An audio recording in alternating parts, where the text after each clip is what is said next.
Coucou les amis, j'espère que vous allez bien. Me revoilà dans une petite vidéo pour échanger avec vous sur la base d'une réflexion que je fais mienne depuis tout à l'heure, enfin qui me hante depuis des semaines et des mois, mais que je suis en train de fortifier depuis ce matin grâce à un commentaire posté par l'un d'entre vous sur une publication que j'ai publiée ce matin. Alors la question, c'est celle que l'on se pose tous et toutes depuis le début, c'est comment est-ce que l'on va enfin réagir face à cette violence, il faut appeler un chat, que nous subissons, face à ces agressions, face à ces injonctions.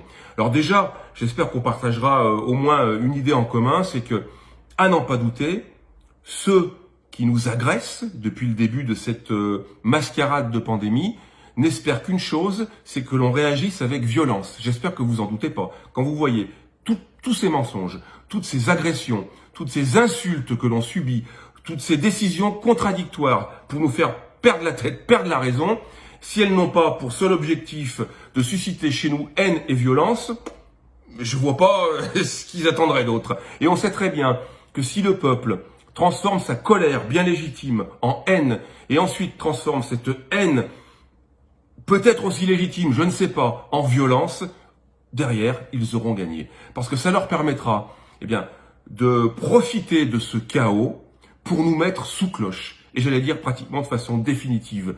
Entre-temps, ils auront éliminé les grandes gueules, ceux qui parlent trop, ceux qui sont peut-être un peu plus en avant, ils les auront éliminés ou emprisonnés, et le reste du peuple sera sous cloche, j'allais dire presque ad vitam aeternam. Ils auront transformé notre pays progressivement en dictature. Alors c'est vrai que la majorité d'entre vous, tout du moins ceux qui me suivent sur ce profil, on est à peu près d'accord sur le fait qu'il ne faut pas transformer cette colère en violence. À part quelques cas isolés que je ne blâme pas parce que je peux les comprendre, ça peut paraître une réaction naturelle, sans compter que de nombreuses personnalités sur les réseaux sociaux invitent quelque part directement ou indirectement à cette forme de réaction violente qui nous desservirait à coup sûr. D'ailleurs, l'un d'entre vous a aussi fait référence à la révolution de 1789 pour dire, tu vois, c'est la seule solution, il faut couper des têtes, c'est le seul moyen de s'en sortir parce que la révolution, a libéré le peuple. Alors faux, je suis pas d'accord. À mon avis, c'est une méconnaissance de l'histoire. Pareil, je blâme pas, on peut pas tout savoir.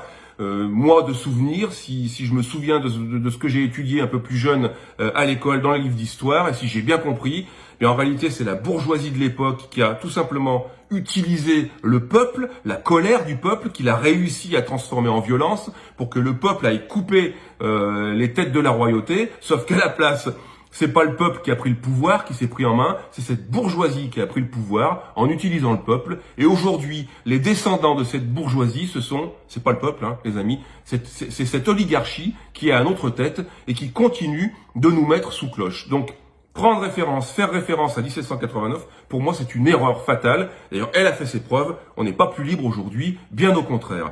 Donc, la violence, elle a déjà fait ses preuves. Alors, il y en a certains qui m'ont parlé aussi de 1936, les blocages qu'il y avait en 1936. Je vous rappelle quand même que juste après, ça a pu marcher sur un laps de temps court, faire des blocages. 3 ans après, il y a eu la Deuxième Guerre mondiale. L'oligarchie a repris le pouvoir et ils ont envoyé les citoyens, se faire tuer au front. C'était de la chair à canon. Pareil, l'exemple de 36, il est pas bon. Moi, j'invite certains à réouvrir leur livre d'histoire pour essayer, d'être cohérent par rapport à ce qu'on pourrait faire aujourd'hui.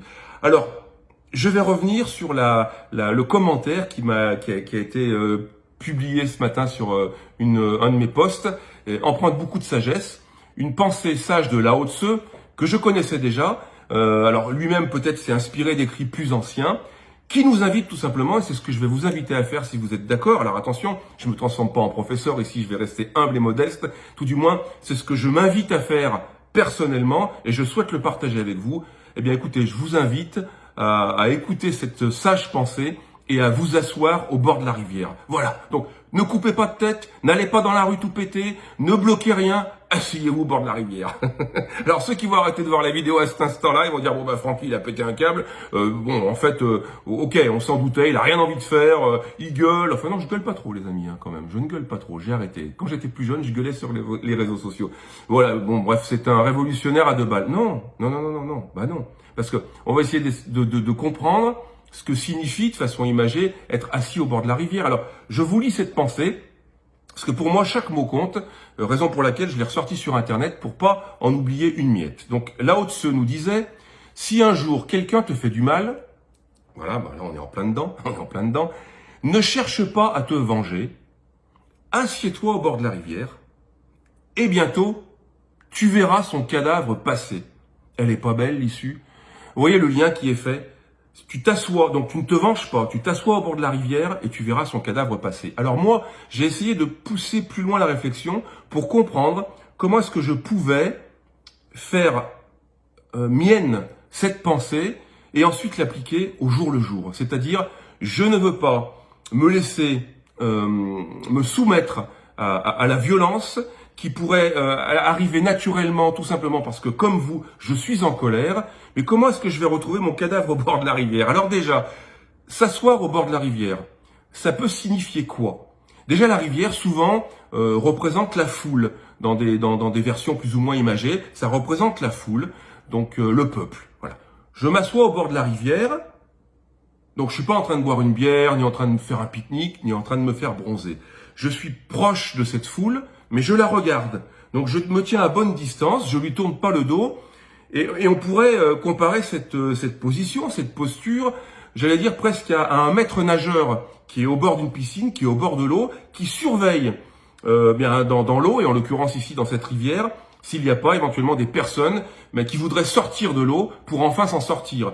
Je compare ici à ces 90% de la population, alors peut-être un peu moins, qui ont accepté toutes les injonctions, qui se sont soumis à toutes les restrictions, dans l'espoir de s'en sortir, et qui aujourd'hui, bien, sont dans le fil de l'eau et ne savent pas comment s'en sortir. Donc la position qu'on peut avoir, nous, en étant assis au bord de la rivière, c'est une position de veilleur. On peut surveiller, on peut guetter le moindre des citoyens, peut-être un proche, peut-être des personnes que l'on croise tous les jours, qui voudraient s'en sortir et qui ne sait pas comment sortir de l'eau. Et là, on pourrait lui tendre la main. Vous voyez, donc c'est pas une position passive, on n'est pas en train de dormir, on n'est pas en train de glander, il faut être aux aguets, il faut pas dormir, parce qu'à chaque fois qu'une personne voudra s'en sortir, notre responsabilité, notre rôle sera de lui tendre la main et d'être présent. De la même façon, comme le fait un maître nageur, on va aussi surveiller nos arrières pour éviter que d'autres personnes tombent dans cette rivière, tombent dans l'eau. Donc vous voyez, c'est loin d'être une position passive.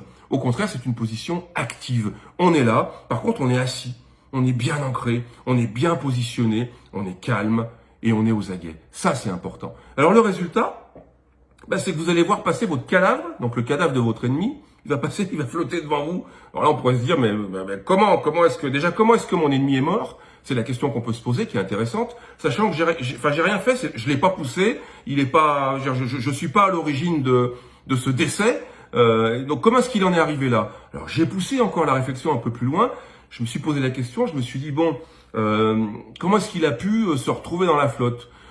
Il s'est peut-être approché trop près de la rivière et il a dû glisser. Il s'est tapé la tête sur un caillou, il est mort et je le vois passer. Là, il flotte devant moi. Donc vous voyez, j'ai rien fait. Mais alors, je pousse la réflexion. Hein. Je partage vraiment ça avec vous de tout mon cœur. Hein. Je suis pas là pour vous faire la leçon. J'ai juste envie de susciter le raisonnement, un échange avec vous, comme je le fais pratiquement tout le temps.